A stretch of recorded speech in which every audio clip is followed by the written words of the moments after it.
Hi, I'm Steve Hassan, and I'm honored to have with me Ann Nelson. Ann, I loved your book, The Shadow Network, and the subtitle is Media, Money, and the Secret Hub of the Radical Right.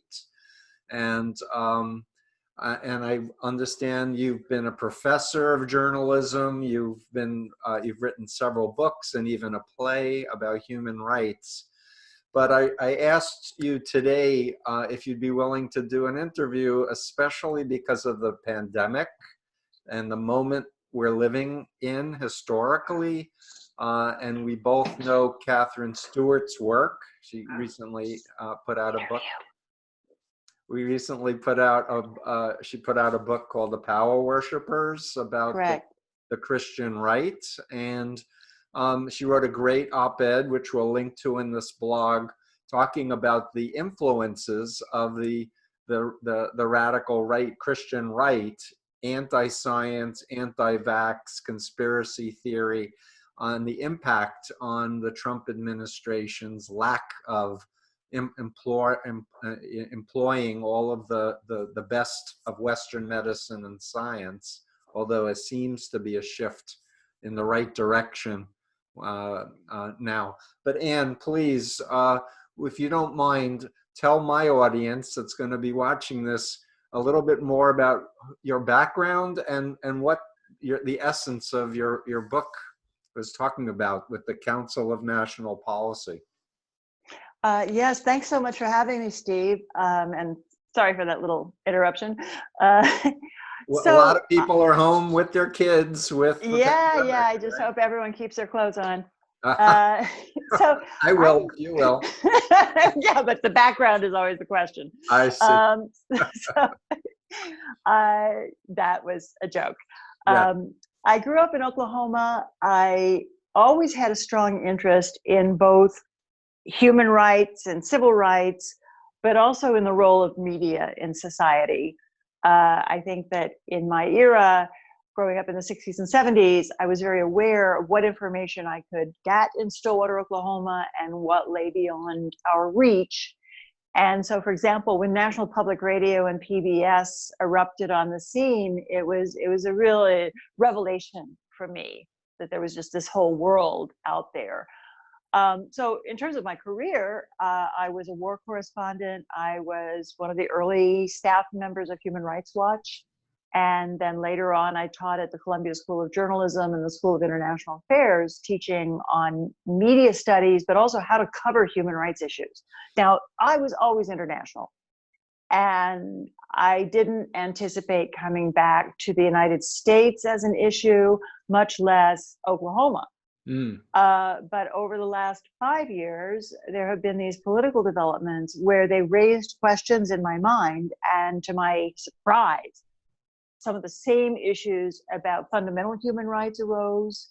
Let's say people's access to health care, basic human rights in terms of access to education, all of these that I thought we could take for granted in the United States turned out to be open for discussion and in some ways open for grabs.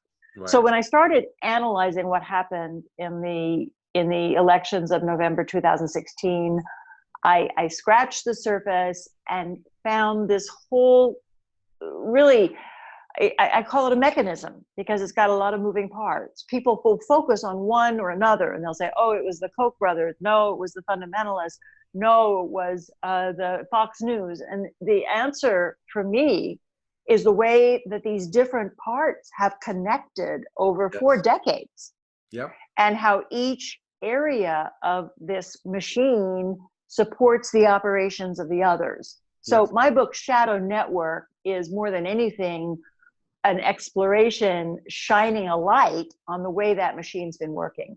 Right. And I honestly did not know the name of that entity that your book is organized around, but the people I knew about, and many of them I wrote about in The Cult of Trump. But I really appreciated knowing that this group that was started in 1981 by Tim LaHaye had all of these players from Steve Bannon to Kellyanne Conway to, and you'll share other names of critical people that the public need to know about that are part of this secret organization. And I didn't realize it was a 501c3 either, that we're supporting them with our tax dollars for them to undermine the Constitution and undermine, the separation of church and state. Absolutely. And a lot of people, not a lot, but a few people have had the misconception that the Council for National Policy was an operational organization.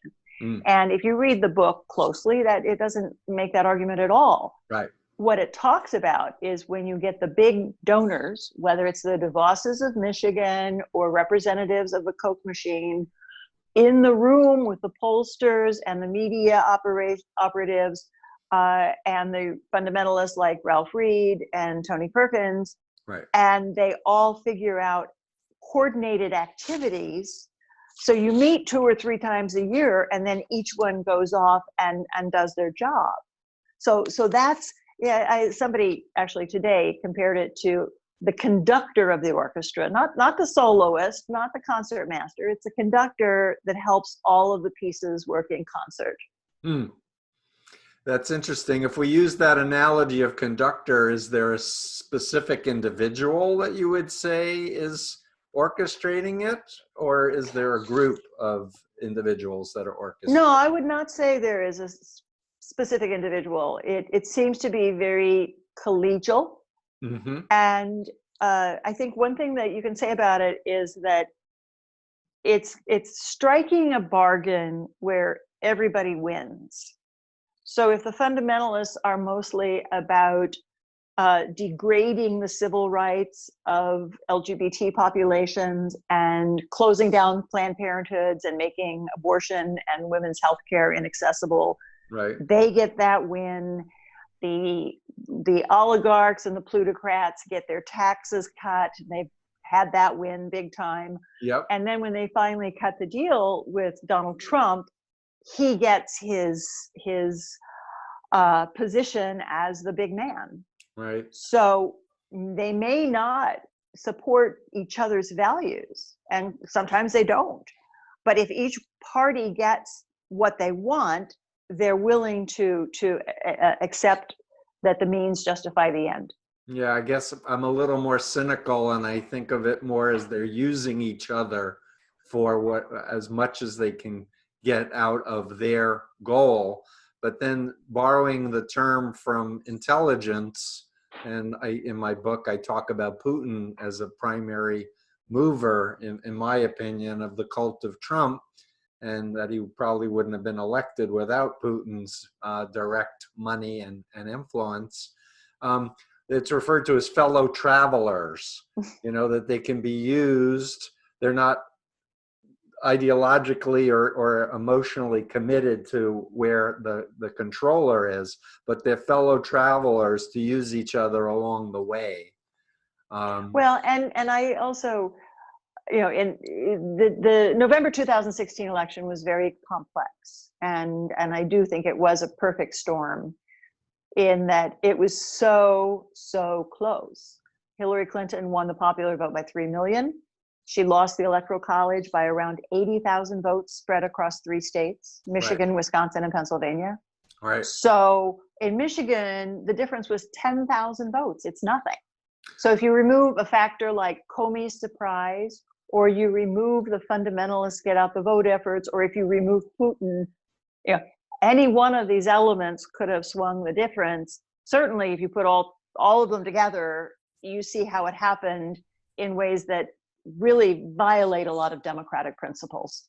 Yes, and in terms of some of the books that I used in my research, there seemed to be, all those fake Facebook pages and Twitters that were doing disinformation messaging or creating conflict or telling people not to vote at all definitely played a role as well.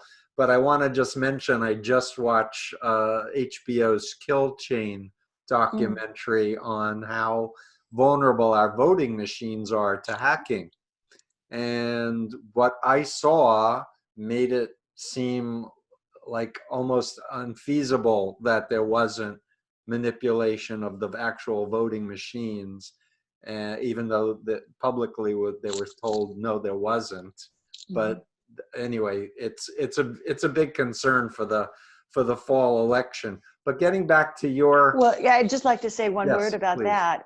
There is someone that I have met through Twitter named Jenny Cohn, Cohn, who has been publishing a lot of state-of-the-art research on this issue. And you're right, it's an incredibly important issue. And I believe that it's also very closely tied up with the history of the Council for National Policy.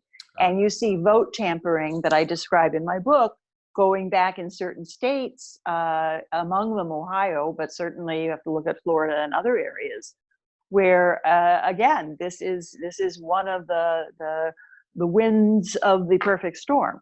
And there is just barely enough time as we speak right now to really address it and attend to it before November 2020. Yep, we have to get on it. So what are the critical things, other than telling people, please read Shadow Network? What are the critical points that you think the public needs to understand? Well, I think that it's very helpful to understand how this strategy has worked in the past, and the use of social media. I think it's extremely important that Americans become more sophisticated in their understanding of our electoral system. Yeah. Because, I mean, I have to say, before I wrote this, I had this general notion of we're democracy and whoever gets the most votes wins. And that's just not the case. Right. You know, I've been voting all of my adult life, and probably with the misunderstanding of the role of swing states and how these tiny, tiny margins in swing states have changed the course of our history several times. Right. So as I recommend to your audience that they also follow a site that is created at the University of Virginia at their Center for Politics by a political scientist named Larry Sabato. And he has a weekly listserv called Larry Sabato's Crystal Ball, where he analyzes all of the polls coming in across the country and looks at the swing states, looks at the Senate races, which will be incredibly important in November. Yep. So I've said to my friends and family, if you're in New York with me, your vote is pretty irrelevant.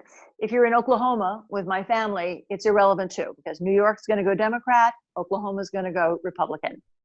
Don't waste your breath. However, these swing states, which have recently been Michigan, Wisconsin, and Pennsylvania in the north, and North Carolina, Florida, and Arizona in the south, can well determine the future not only of this country, but the entire planet by the time you take environmental concerns into view. So what is hard to swallow is the way that Democrats in the past have neglected these states in the middle of the country. Yep. And focused on the coasts and on the media and on the glamour of politics, as opposed to some of the hard work in less glamorous districts that actually determine the result. Yeah, exactly. So in my blog, I'm going to add any links you recommend of sites, of things that the public needs to know and to educate themselves and such. There's so much more to say, but can you talk about the pandemic and your take on the Trump administration, the lack of planning, the not funding? Say whatever you would like to say based on your knowledge and research. Yeah, I think there are several really important points to make. One is that, as I lay out in Shadow Network, from the beginning, there was a kind of declaration of war against the federal government. And that means federal agencies and the idea that it's all waste and who needs a Department of Education, let's close it down, all of these bureaucrats. Well, guess what? The bureaucrats included people who study global health and who are the ranking experts. And so when they went through and slashed these positions and slashed these budgets for our public servants who were charged with taking care of us, they lost a lot of brain power. And you had a lot of cases of public safety at risk. So, for example, they've cut massively from the Food and Drug Administration, from the Department of Agriculture, and people who are in charge of food safety. Why is that? Well, not just the federal budget, but there's also the belief that if you're a food producer and a giant corporation, food safety cuts into your profit margin in terms of those regulations and those requirements. Right. So not only do they cut the budget and they can cut their own taxes, they also escape the regulatory environment. So along comes the coronavirus, and they're the people who are supposed to be in the driver's seat in making informed policy have been let go. And you've seen that with the White House's global health staff and their experts. Then you lack a coordinated public policy response. You've got this piecemeal quality where it's one idea for policy one day and it's reversed the next day and nobody knows which direction they're going. This is not how you handle a crisis in any regard. Then the second big area is that neither Donald Trump nor the people who propelled him to power really have public policy as a public good at heart. And I'm seeing a lot of more recent research that says that his 2020 campaign has been developed around a strategy of organizing rallies, which is a lot of where his energy center has laid. It's where he's gotten a lot of his free media attention and publicity, and then mining those rallies through cell phone technology and apps that then track the rally attendees and multiply their contacts through their cell phones. Well, no rallies, those strategies are stymied. Mm-hmm. So what do we see now? We see Trump saying, oh, I want packed churches for Easter. Well, the fundamentalist churches have been one of these areas where they've really had aggressive get out the vote campaigns for his strategy. And I think that it is quite possible that one reason he's so eager to lift the isolation policies is to be able to jumpstart his rallies to go into November. Right, except that apparently when Dr. Fauci, who is an expert on epidemiology, talked about 100,000 to 200,000 deaths, now he's extended the physical distancing policy. So maybe we're heading in a healthier direction, even though he's keeps flying and flip-flopping, saying, oh, I always knew it was a pandemic, to it was a hoax of the Democrats. Yeah, well, and I am quite interested in public health scholarship. Another suggestion I have for your listeners is to follow Lori Garrett on Twitter. She is a leading expert on public health policy, and she's publishing a lot of the leading studies. And just a couple of hours ago, she posted some tweets that were detailing the study that apparently influenced Trump. The map that they're showing shows how the virus is expected to gradually abate. Mm-hmm. It's supposed to peak in New York within the next 10 to 14 days. Mm-hmm. But if you go state by state, it goes into the middle of the country and some of those states over the next 2 to 3 months, and starts to run into the convention season. Right. So I think another thing that your listeners should be very wary of is any attempt to, derail the elections in November on the basis of a national emergency. Yep. That has been a problem with other countries in the past, and it is difficult in the United States, but apparently it's not constitutionally impossible. Right. Yeah, and unfortunately, my history of studying cult leaders is when they don't want to lose power. And if it comes down to him losing the election and then being vulnerable to all these criminal cases that are waiting for him, that he might do a false flag or do something to extend his power and subvert the election. Well, there's also a recent article in The Atlantic that describes a scenario whereby Republican governors could undertake certain actions related to the Electoral College. So, I feel as though certainly the professional news media was kind of ambushed in November 2016. Everybody thought they'd made the call and It was pretty watertight, and you woke up in the morning gobsmacked. Right. There's no reason for that to happen this year. Yeah, and on the flip side, I keep hearing from individuals who say Trump's going to be reelected no matter what. And well, that's kind of defeatist thinking. It is. I'm not. I find that un-American. Yes, good. Great. What's your take on Steve Bannon? I've had the impression that, the Mercers, is my understanding, the Mercers put him and Kellyanne Conway in the Trump administration when they funded him 12 weeks or whatever before the election. And Steve Bannon went out, but I've always believed that he was still talking to Trump and advising Trump.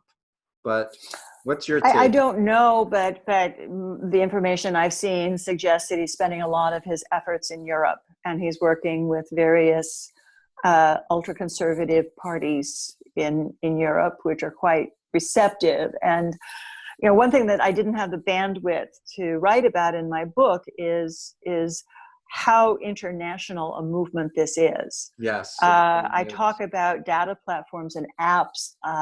I've seen more and more evidence of these being used in other countries, certainly in the UK, increasingly in Canada, increasingly in Australia. And I think that again, another reference that I recommend to your readers is the Netflix series, The Family, which is built on Jeff Charlotte's excellent 2 books on the subject. And he talks a fair amount about these international connections. And I think that there's a lot more to build out there. When I wrote Shadow Network, I hadn't seen as many links between the Family and the Council for National Policy as I've seen now. I see. But I do feel at this point that they are very, very strongly connected. Not synonymous, but connected. Yeah, and I wrote a blog about the Netflix series, The Family. And in terms of my own story, I was recruited into a front group of the Moonies, and fasted for Nixon during Watergate. But as I read all of the congressional subcommittee investigation into Korean CIA activities, I came to realize there was a direct link between the CIA, the Korean CIA, the founder saying that he organized the Moonies for use as a political tool, and then bringing Moon over to the US. And he was brought after the National Prayer Breakfast of the Family to meet Nixon to help support Nixon. And I was a cult member at that point. So The Family and Moon and anti-communism, that goes back to the early 60s. And the thing about The Family is they're not just Republican, they're also Democratic politicians involved with The Family. There are atheists, there are dictators around the world. So that's, but their spin is against godlessness and for Jesus plus nothing, according to Jeff. Yeah, although my sense of all of these groups is that ultimately it's about money. Well, power, money, and sex are the 3 universals of cult leaders that I've studied. Power is an addiction too, I think. To say nothing of an aphrodisiac, they say. Yeah, indeed. So any other recommendations for what people should do to educate themselves, to be good citizens in terms of activism what they can do, Anne? You'd like to share? Well, actually, I have not been extremely active on Twitter in the past, but I have become so, where I tweet as A Nelson A. And there's a group of us tweeting our research on Twitter, where it seems to be some of the most up-to-date and detailed information I've seen. Great. So for example, I will retweet the people that I've mentioned in this Great talk. And right now, the country is going to be under lockdown, if not for weeks, then maybe for months. But that means it's also a good time for people to form networks and to figure out where they can fit into the elections as they come along. Yeah. And when I have given my talks for book festivals, when we still had book festivals, right, my slogan was, nobody can do everything, but everyone can do something. Right. So again, if you have a well-informed strategy that takes the swing states fully into account and works within a national network, and directs resources to the places where they're needed, yeah, and looks at the information that those voters are actually getting and decides, how to reach them, and not, to kind of abandon your state of living within your own bubble. I think part of the problem in 2016 was that the New York Times readers of the country, of which I am one, assumed that everybody had that information. right. And if they reported on a scandal, that everyone was on the same page. And those days are long over. Yes. So now people will say, oh, the people in the Midwest are stupid. No, they're not stupid. They say they're ignorant. Well, I see it as the problem is they have a different set of sources of information. Exactly. And their local newspapers have been dying, and our culture has let those newspapers die. Yes. And that's a problem that has to be addressed, and it should be number 2 on the list. Yeah. And in the old days, probably when you and I were young, what you saw in a good newspaper and what was reported on the evening news that people watched around the dinner table wasn't that different. They were the same stories delivered in different forms. Yeah. Now you have huge swaths of the country where they aren't getting that story. They're getting a different story. They're getting the story that Hillary Clinton ran sex rings in pizza parlors. They're getting a story that Beto O'Rourke is the son of Satan. Right? Stuff that is so far removed from anything that resembles professional journalism. Yes. But as many dictatorships have proven in the past, if you're surrounded by a certain kind of information and you don't have access and you aren't exposed regularly to the alternative, the fact-based alternative, that's what you have to believe. And that's actually something I found that was very interesting in your book, Stephen, where you talk about the way that cults isolate their followers. And obviously this can happen physically, where all of the followers are kept in certain housing. But I think that's what's been going on with people in terms of their media consumption, as a form of social isolation. Exactly. And this is a tool of mind control if you're not, relying on many different sources of information and sifting through it to make what makes sense and to challenge things. And what I've learned from my research of ISIS recruiting online and neo-Nazi white power recruiting online are people are getting recruited and indoctrinated in their own apartments.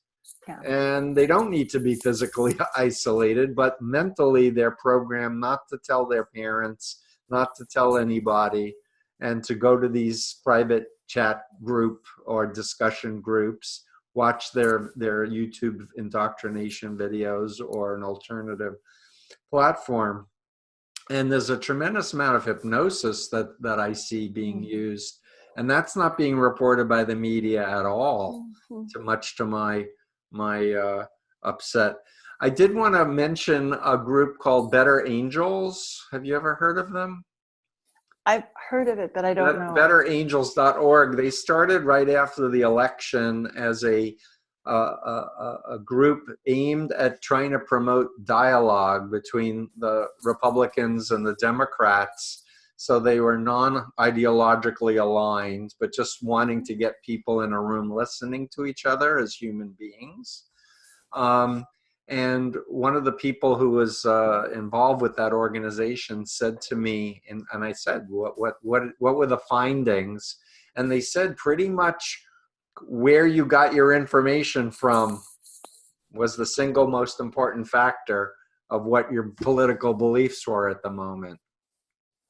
I've always been interested in reading cult propaganda stuff so I can understand the mindset of a Scientologist or a Mooney or anything else like that.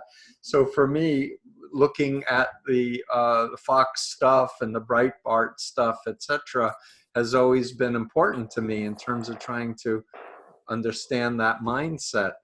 But there really is a need for a new paradigm, a new narrative, and I'm gonna plug my work based on the United Nations Universal Declaration of Human Rights, and basically say that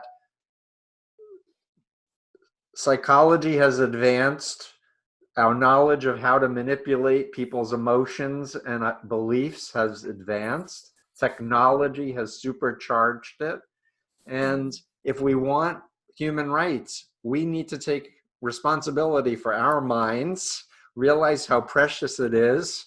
The mind needs food, which is information. We have to have healthy food, and we have to have, and I'm going to borrow a term from the folks who wrote Network Propaganda, which was in a very important book in my research, but they talked about journalistic standards of reporting, of needing sources that are fact-checked, and what they called an error detection and correction media ecosystem, that if someone gets it wrong, other people in the community say, wait a minute, you got this wrong, and then there's an apology and a correction. And they talked about how with the takeover of the extreme right, that influenced then Breitbart, that influenced Fox, etc., that there was no error detection and correction. The best that would happen is something would come off the Fox News site, but never, sorry, we got that story completely wrong. There was well, no as I mentioned, I used to teach at the Columbia Graduate School of Journalism, and when I look at some of these other platforms, I frankly don't think they know. I don't think they've been educated in that method.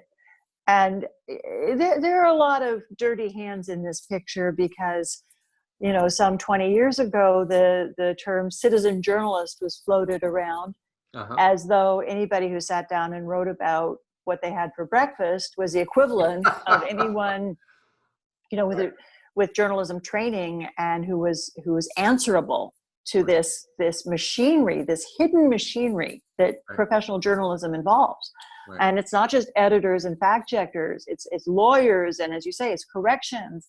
It's this whole world. And, you know, professional journalism, even if you read a story you don't like, or even if it has a mistake in it, you don't realize how labor intensive it is and how valuable it is. Right. So a lot of what I talk about in Shadow Network is what's changed over the last 20 and 30 years in this picture. And it's changed partly through accident. When we made the transition to digital media, we as a nation and as a culture did not build in safeguards for journalism and professional reporting. So advertising gravitated and the revenues gravitated to digital platforms that didn't do any of the work. And you're starving the people who are creating the content in every area of artistic and other endeavor. And you're rewarding the platforms to simply republish it. And that's led to a die-off of news organizations and a terrible attrition of fine journalists who've had a lifetime of public service. And we just can't let that happen. Yes. People will say, oh, you can't have government funding for journalism because that'll be censorship. No, actually, there are ways to safeguard that. Yes. And other countries have been doing it for years. Look at Sweden. They're that's not a censored country. And they've managed to keep professional journalism alive through different sources of funding until you work out a new business model. Right. And so people need to be more journalism, aggressive about this. Pardon? Independent journalism that's committed to the public good and what's Absolutely. true versus we don't want to get sued, so we can't cover that story, or, we owe a favor to so-and-so, so we can't cover that story. Well, but we're talking about huge areas of the country that are dominated by platforms that use journalistic formats. Here's a talk show. Oh, here's a news broadcast. Well, they use the format and they have the anchor sitting behind the desk, and they're basically performing an advertising function. Right. Where they're all using the same language, the same messaging, the same salesmanship, Sinclair. And not a jot or iota of actual reporting, much less multi-sourced, fact-based reporting. Right, exactly. Yeah, I completely agree. And in my last chapter of The Cult of Trump, I talked about the need to have funding for independent journalism. Absolutely. It's absolutely critical. Information control is how authoritarians control the people and make them dependent and obedient. And if there is no real focus on what is real and the information that educates people to be able to make informed decisions, then everything goes down. Certainly. Well, people may not realize it, but my last two books, Red Orchestra and Suzanne's Children, were about resistance movements to the Nazis, Red Orchestra in Berlin and Suzanne's Children in occupied Paris. And both of them have a whole arc of how the media was handled. And the first thing that Goebbels did in Nazi Germany was close down the opposition newspapers. Yes. And take over all of the radio stations and eliminate the middleman.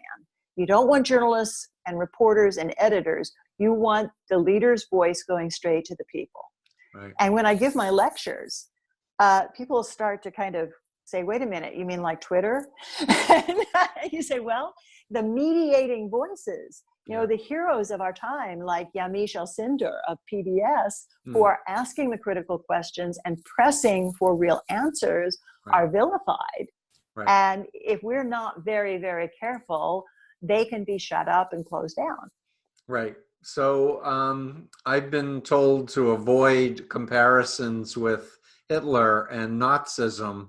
But for me, as a former cult member who studied Hitler, who studied hypnosis, and Goebbels, who studied Edward Bernays, who's the right. godfather of PR and wrote the book Propaganda in 1928, it seems obvious to me that this is real. The people need to take this very seriously. Well, where I coincide with great scholars like Timothy Snyder is that, a lot of Americans' reading of history jump straight to Pearl Harbor, 1941, because that was our national experience. But in a lot of ways, that was already late in the day. Right. And I think for our purposes right now in our country, and what I write about a lot in all three of these books, is this period of authoritarian consolidation. So in Germany, it's 1933 to 1938, a period you don't look at as often. In Vichy France, it was 1940 to 1942. And no, you don't have concentration camps that have extermination practices. Right. You have the silencing of the political opposition. You have the repression of the free press. You've got the purging of the judiciary, which is another subject that is critically important. Right now, we've got the organizations connected with the Council for National Policy running the show for the appointments to the federal courts. Yes. And they're being appointed at a record rate. And they will be capable of tipping the balance of our legal environment if this process is not stalled Yeah. in the near future. I think the Federalist Society and the CNP have been, giving names of people to be judges, federal judges, many of which the ABA said were unqualified to be judges. Yes, absolutely. The Federalist Society, the National Rifle Association, and the Heritage Foundation, all three of which are run by members of the Council for National Policy. They have been drawing up the lists that Trump has chosen from, not just for the Supreme Court, but for the courts of appeals and the circuit courts. So there's so much going on beneath the surface. And I'm afraid that with the coronavirus, all of these actions, the rollbacks of regulations that are for the health and safety of the public, the constraints on corporate abuse and tax evasion, all of these are going on at a rapid rate because the oversight is further diminished. Right. And is it true that this $2 trillion package, that Trump did some signatory thing which basically said that there didn't need to be oversight? Or did I misunderstand that story? Well, that was part of the congressional battle. Yeah. And my understanding is that one thing that was slipped in were tax breaks for major real estate interests. Mm-hmm. Oh boy. Anne, I'm so impressed with your career and all of the incredible work that you've done. And I feel actually more heartened that people like yourself are out there and still working hard to bring awareness and to bring people to accountability and to share our knowledge with one another. We need to be more organized, I feel. Well, I'd like people to get past the idea that this is about political parties. Right. Some of the biggest advocates of my book are traditional Republicans who are looking on in horror at what has been done to their party. These are honest people. One of them was in the Eisenhower administration and has been a public servant in many ways. And they really feel that they've been hijacked and that the nation is in peril. So it's not Democrat versus Republican. It's not coast versus Midwest. It's not fundamentalists versus, Episcopalians. It's people who care about this country and look at all of the ways that our traditional values are in peril. And people say, oh, it's a lost cause. And I say, well, I'm neither optimistic nor pessimistic. I'm purposeful. We've got 7 months. I like it. And we've got tools to use that most societies never dream of. So people are either going to step up to the plate and use them, or they don't have the right to complain afterwards with the results. Right. And I really like what you just said about it's not about one party or another. And I think the frame that people need to be thinking about is human rights, the sanctity of each person's conscience and critical thinking and, autonomy and rights to your own body, and checks and balances and the Constitution and democracy and authoritarians who say, I'm going to do it my way or else I'm going to, get rid of you and you're going to be silenced and harmed. And this fear that if you don't do what I tell you, there's no hope, there's no future. And it's this authoritarianism versus democracy is the kind of the frame that I kind of use in my thinking. Well, the Germans who opposed Hitler had a phrase for it, which translates as civil courage. And it's something that I come back to because ultimately it is about civil society, right? Mm-hmm. It's also about being civil to each other. It means not depriving the weak and the sick and the poor of the right to basic life and dignity. Right. And it's also about the courage not to be passive and not to be defeatist and not to be, shall I say, schnookered.